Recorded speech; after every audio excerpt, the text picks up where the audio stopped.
Hello again everyone! Welcome back to our channel. Wala nga kaming tanggap na order ngayon kaya medyo maluwag yung time ko sa pag-prepare ng amin pong lunch. Bale naisipan kong mag-steam ngayon. Bale mag-steam tayo ng fish at saka steam egg.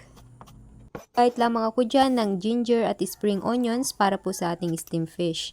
At prepare ko na nga rin po pala yung atin pong gagawing steam egg. Sa steam egg nga po pala ay nagbati lamang po ako dyan ng 5 pirasong itlog.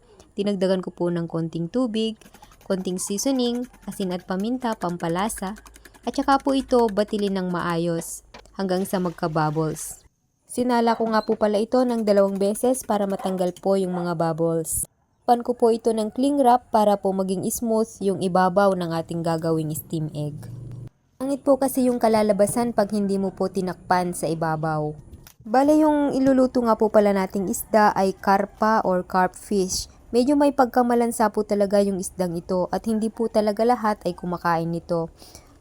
Kaya pag nagluluto ako ng ganitong isda ay talaga namang nililinis ko ng maayos at tinatanggal ko lahat ng lamang loob at tsaka ko po ito kinukuskus sa asin.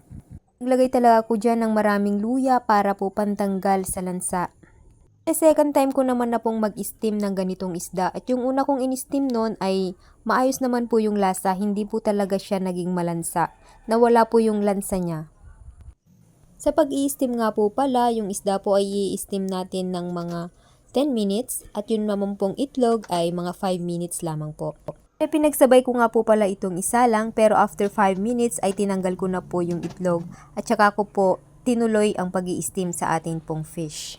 After 10 minutes nga po ay tinanggal ko na rin po yung ating isda sa steamer at naglagay lamang po ako sa ibabaw ng spring onions.